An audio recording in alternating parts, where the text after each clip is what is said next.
What is up, my friends? Today we are going to do a special video.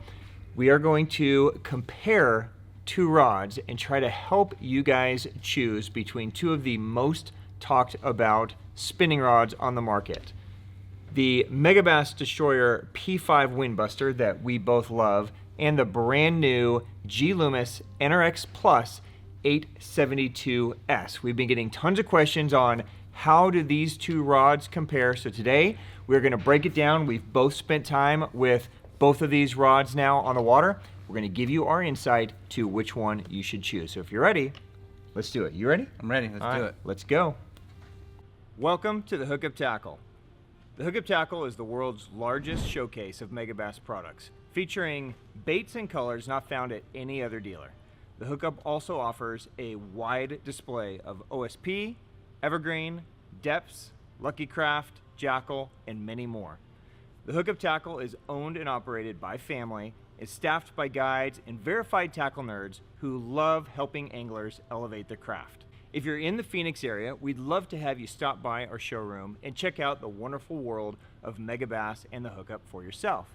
If you shop online, there are almost 10,000 SKUs of Megabass products alone, with hundreds of other companies and new products being added daily. So next time you're looking for that hard to find bait, that color your fish have never seen before, or maybe you just want to elevate your game, look at thehookuptackle.com. Welcome back, my friends. I am Ben with the Hookup Tackle, aka the Tackle Otaku on Instagram, being joined by my buddy G Sticks Bespoke, aka Griff, aka 1v1 loser all the time. No offense, Griff. Also being joined by my buddy Jeffrey the King. What's up, Jeffrey the King? What's up, you two? We're the Hookup Tackle USA. We are going to break down spinning rods today. So let's start here. Okay. Megabass Destroyer P5 Windbuster. This is a rod that has been out on the market now a couple years. Yeah. Right? It's one that we talk about all the time. Every time you and I fish together, we both have this rod rigged up. Yes, it's a must-have. This has become, and I'm not shy about sharing this, this has become my favorite spinning rod, and it's a rod that I tout all the time as being the most versatile, best spinning rod that I've ever owned. Yes. You agree? I agree, 100%. Okay. So what is it about the Windbuster, for somebody that's not familiar with a Windbuster, that we love so much? I think it's the versatility of the Windbuster. The Windbuster it's comfortable, for one. It's very comfortable. You can do almost any like medium range finesse fishing with it. It's not great for the light stuff. It's not great for the heavier stuff, but medium range. It's easy to use. It's a fun rod to fish with. It hits like all those categories that you want in a fishing rod. So that's why I like it. So, you know, just to give you guys a little bit of insight, and we've covered this a lot of times before, the Windbuster was originally designed in Japan as being a hard bait rod. So it was designed originally for throwing jerk baits, for throwing crankbaits, for throwing baits that have a tendency to hang in the wind, that are difficult to throw with a bait caster into the wind. They wanted to design and develop, they being Megabass, a rod that could handle 3/8, half ounce, even 5/8 ounce baits, you know, normal bass size baits, an Edovision 110, a mid-depth crankbait, these types of things. Put it on a spinning rod to where you could cast it into the wind and enjoy fishing it. So that is the purpose of this rod. So when you see this rod bend, you're going to get a lot of bend through the mid section of this rod because it was designed originally as a hard bait rod. Now, what happened through the course of them making this, no idea, but this rod ends up being super crisp, super responsive, very sensitive, and even though it's designed as a jerkbait rod, like you were throwing a jerkbait on it yesterday, Yeah. we both use it, and most people, I would say, that purchase the Windbuster use it as a bottom contact rod. Yes. So free rig has become a huge thing in our worlds. You know, drop shot is a huge thing out here, even though you don't love doing it. You know, these types of techniques it's really important that you have a rod that can handle it, and this has become our go-to rod for those techniques. So when a new rod comes to market like the NRX Plus 872 that really kind of lines up in the lane of the Windbuster. It's very natural to get these questions like, well, how does it compare to the Windbuster? Is it better than the Windbuster? Is the Windbuster better than it, right? So we wanted to put these rods to the test, really get a good intimate feel for them, where they shine, you know, the strong points of this one, the strong points of that one, and deliver to you the most accurate information we can. So if you are looking for a high-end spinning rod and you're deciding between these two, you can hopefully make a great decision. Let's just start with specs. Let's spec this guy out. So, you know, you're looking at the NRX Plus here. Read off the specs and show the specs on this thing so guys can understand exactly what this is. Okay, so this one is a 7'3" extra fast medium. 1/8 ounce to 3/8 ounce is the rating on that one for the weight rating. I don't think this is correct. There's no way it's correct. Yeah, this is definitely not correct. Yeah. I would go up like 1/4 ounce to 5/8. Absolutely. So we've spoken about this before, and Jeff and I speak about this a lot, that a lot of times, guys, when you look at these lure ratings, right, and let me just throw the Windbuster in there too so you can compare side by side. So this one is 7.3, Yep. right? This one is 7.2. Okay, so there's an inch difference between the two. Lure rating for the Windbuster is 1/4 to 5/8 ounce. Yeah, I think they match in lure rating. Yeah. 100%. So, you know, a lot of times these lure ratings are done very scientifically, and a lot of times they're just slopped on. Yeah. And Loomis missed it on this one. By using this rod and fishing this rod very hard, there is no way you could throw an 1/8 ounce bait on this and have a good time. Yeah, unless you wanted to throw it like 3 feet. Right. Yeah. So, you know, so spec wise, right, I would say they're almost identical. Even though on the rod, this one doesn't match up the same way, spec wise, I would say they're almost identical in weight. This one really wants to throw a 1/4, 3/8 ounce weight with a bait, which would put the total weight of the package at 1/2 ounce, 5/8 ounce, which would be almost identical to this. Yes. Now, this is an extra fast action. And they're completely right on this. Will you show the bend and the action on this? All right, so you're gonna get that bend all the way in the tip of this rod. You're not gonna get a ton of that. It's got a really, really stiff backbone on here, and you're not gonna get that flexible rod blank in that. Yeah, so it's almost all power the first, I would say, 6 feet. Yes. Right? And it's really that last like 12 to 14 inches that has any give at all. Oh yeah. So it is really built as a traditional jig and worm rod would be built, whereas the Windbuster is going to have a more gradual taper through the middle. Yes. Right? Now, there are some pros and cons to both of that, and we will talk about that in a second as well. Let's talk about Guidetrain a little bit. Okay.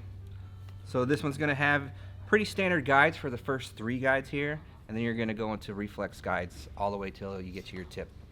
So some people really love these titanium recoil guides. I've used recoil guides ever since Loomis has been a thing, and I've always loved them. I've never had a problem. A lot of guys have experienced problems with them breaking. You know, you were commenting yesterday that a lot of times when you tie a leader knot, for instance, that it's noisy coming through. Yeah.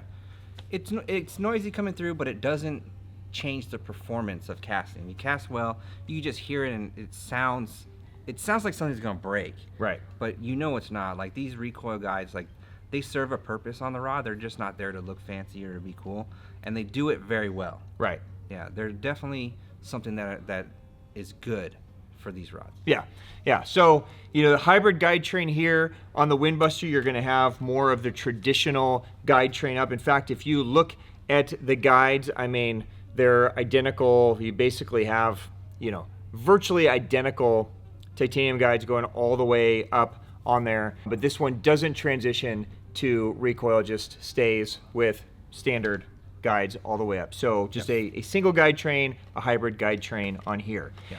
The biggest difference, I would say, cosmetically on these rods is in the grip. Yeah. And, you know, the grip is something that took me a while to get used to on the Windbuster, I'm not going to lie, because I'm more used to a traditional style grip like what's on this NRX. And this kind of P5 grip is definitely something new. It's incorporating this kind of carbon type grip. It's very small before and after the reel, so your hand ends up being on the blank a lot more than a full grip here. Yes. Right? So the grips are definitely substantially different, but when you put reels on them, they also have a completely different feel. Let me grab a couple of ours that we were using yesterday so they can see it with the reels on there.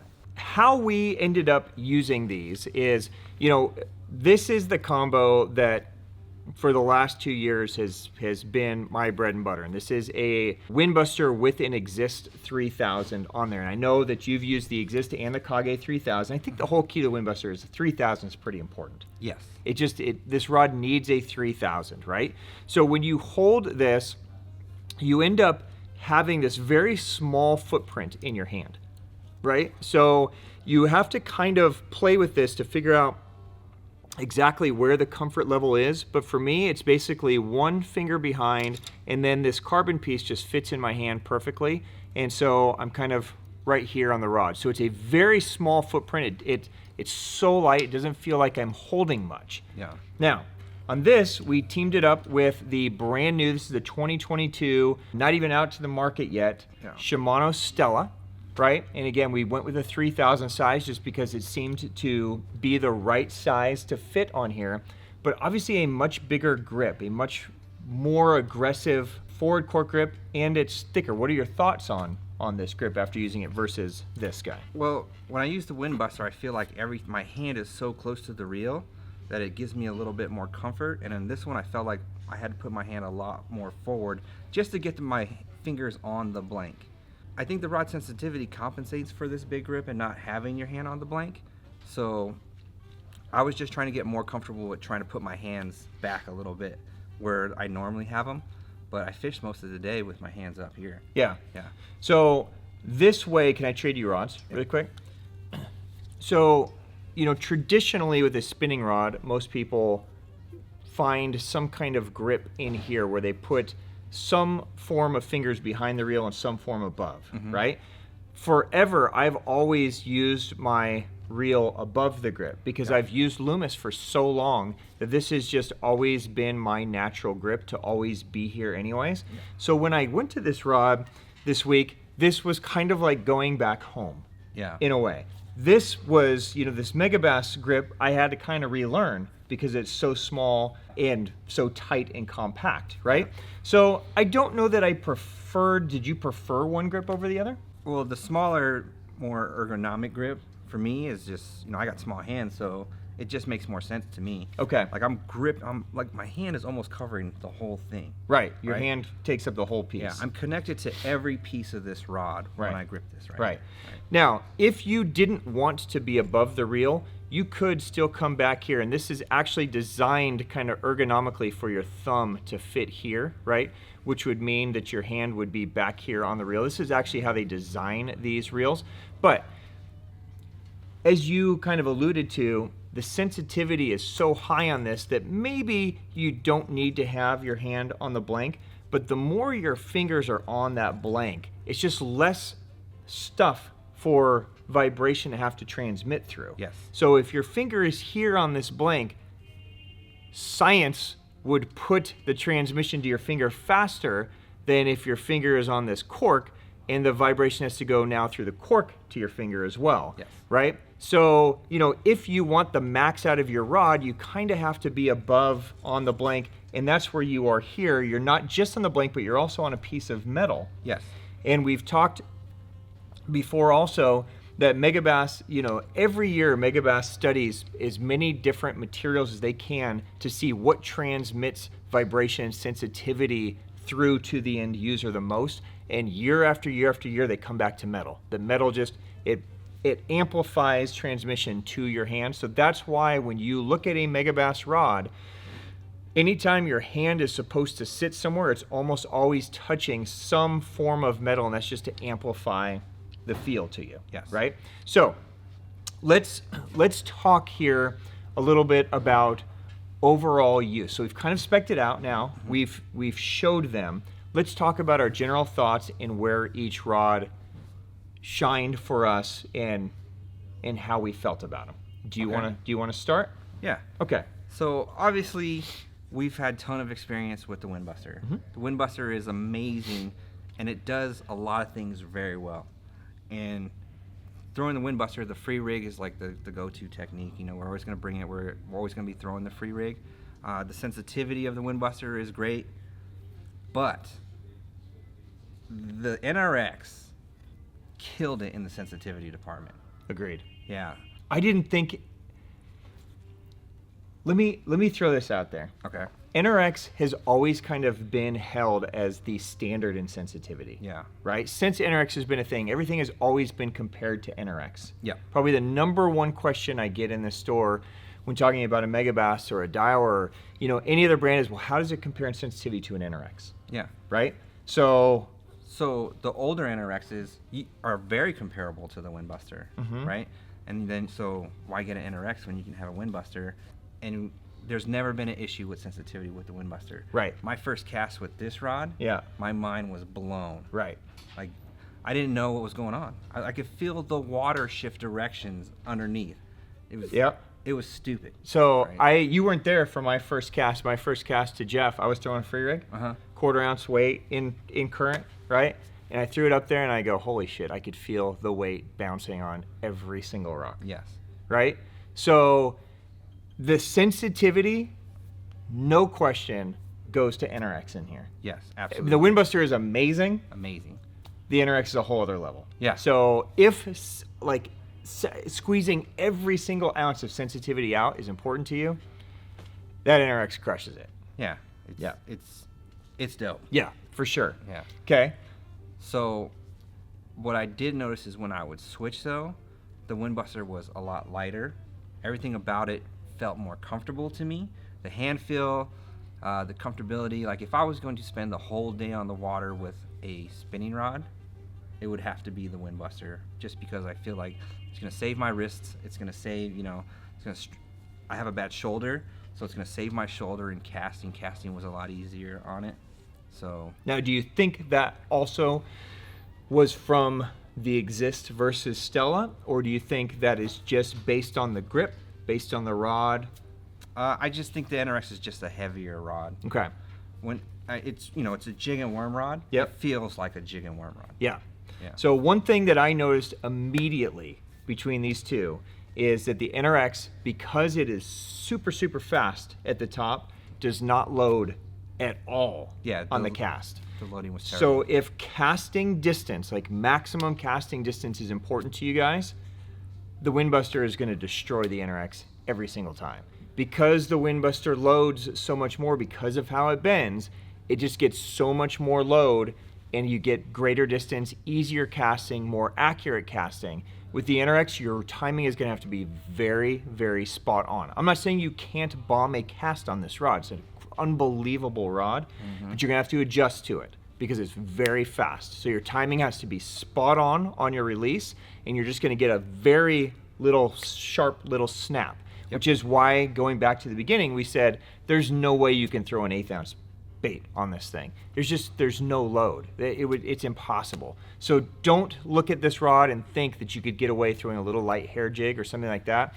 This is a 3/8 ounce jig with a pretty big trailer, and I could not cast that as far as I could throw the Windbuster with a 1/4 ounce. Yeah. Right? And just because I knew there'd be questions, well, maybe the line was different or blah, blah, blah, blah, blah, right? Granted, they're two different reels, but we're talking about an $800 reel versus an $800 reel. If these two reels can't both cast equally as well, then we've got problems. Same exact line. We've got the same Sunline to Fire D-braid on it, right? So it's just the way the rod is built. Yeah. I had to switch my weight to a 3/8 because of the casting. I didn't want to use a 3/8 ounce weight in the current. I think the 1/4 ounce was doing perfectly fine for me. Yeah. But I needed to get some casts out there, so I switched to a heavier weight. Okay. One more thing, getting to the size. You alluded that this was a more comfortable size for you. Yes. I can tell you guys that when you put this rod in your hand, the NRX, this rod just has a big feel to it. This rod feels like a rod that you're going to want to use on big water, right? So if you're fishing from a boat, big waves, and you're firing a tube or you're firing a jig or something like that, this rod feels like it's ready for business, right? When you're fishing smaller bodies of water, when you're fishing from shore, that kind of stuff, it almost feels like you've brought a swim bait rod to a pond. Yeah. In a way, right? It's a lot of rod. Yeah. Whereas the Windbuster is going to have a much more nimble, lighter, quicker response, I would say, rate. So a little bit more versatile from that standpoint. Yes. Now, let's talk about versatility of lure options here. Okay? And this is really where the two rods kind of separate. Yeah. For me. Definitely. Again, going back to that the Windbuster was designed for hard baits, but ends up being a great soft bait rod. This rod is completely capable for throwing all those soft baits that we've talked about today. Yeah. Right? But so I've literally stopped throwing my jerk baits on a casting rod. That's all I throw it on is the Windbuster. Right? So, and then the free rig, it's just, it does too much. Like, it does a lot of things. It does so much, right? Could you, do you think you could throw a jerkbait on this rod? No, not even almost. It would suck at it. Yeah. Yeah. This is a bottom contact rod. 100%. That is it. Yep. Yeah. It's an amazing bottom contact rod, but it's not, you're not going to throw a jerkbait on there. Nope. You're not going to throw a crankbait on there. Nope. You're not going to throw anything but bottom contact stuff. Right. And you're not going to do that because there's no give. Yeah. Right? It just, again, going back to it, it's extra fast, all the bend of the tip. It wasn't designed for any of that either, right? This is a JWR. It is a jig and worm rod, and they have nailed that. Nailed it. They have nailed a jig and worm rod. Yeah. But because all the questions coming through are, well, how does it compare to this rod, right? For versatility and all-around use in a rod that you can do hard baits and soft baits on, this one is still king. Yeah. For me. Absolutely. But if you are looking for a rod to throw a tube, if you're looking for a rod to throw a little jig, like a little finesse jig type thing, if you're looking for a rod to throw any type of bottom contact legitimately in a 1/4, 3/8, half ounce wheelhouse, and you want max sensitivity and power, this rod is unbelievable. And this rod will beat the Windbuster every single time in that. Yeah. So choices, right? They're options. They both play fish great. They're both fun to use when the fish were hooked up. They both handled and they both pulled fish out. I felt equally as well. Yeah, You? they're both strong, even though they're rated medium. They're strong rods. You don't have to baby them. They're powerful. If you're into a bigger rod, this is going to make the most sense, right? Yep. It's still a nice rod. It's definitely not going to be on my list, my favorite, but it's an amazing rod. Yeah. Yeah. So a lot of guys like to have a dedicated tube rod. Yeah. Or a dedicated finesse jig rod, right? Yeah. This rod is going to be right in your wheelhouse, and you guys are going to dig it. So, hopefully that sheds some light. We'll do another comparison maybe on the reels, right? And see how the Stella stacks up to the Exist. But from a rod standpoint, for me, dedicated bottom contact, this one wins. Yeah. All around use and enjoyment factor being high and fun factor, this one wins. Yeah. Same with you? Yeah, absolutely. Okay, so there you go. Just depending on what you guys want out of a rod, they're both beautiful rods, right? So I hope that helped. If you guys have any questions on either of the sticks, let us know. Drop it down below in the comments and we will get to it. And Jeff will leave links to both of them. You'll be seeing us using both rods quite a bit more. I mean, this one's definitely going in my arsenal. I could see myself switching to this rod as a dedicated free rig rod. Yeah? Yeah, and then I can just use my Windbuster for other things. Interesting. Yeah. So I used this rod as a free rig pretty much all day yesterday because I really wanted to put it through the paces. Yeah. As soon as I put the free rig on this one, I was glad I put it back on this one. You liked it better on I this did. one? I'm just so used to it, Okay. right? And there could be a familiar, comfortable factor there too. But as soon as I put the jig on this rod, That's where it was? it was like my whole world opened up. Okay. So, that's if for tubes, jigs, like these like real quick, precise things, this thing is sick. Yeah. So I definitely want it. I'm definitely keeping it. Yeah. It's going to be added to my arsenal. It's going to be fun to see how they pan out and what our experience is with them 6-8 months from now after we really put them through the paces. Yeah. So if you guys have any questions, holler at us. And until next time, guys, thank you for the business. Thank you for the support. Thank you for joining me and fishing with me yesterday. Yeah, dude. All right. Till next time, guys. Peace.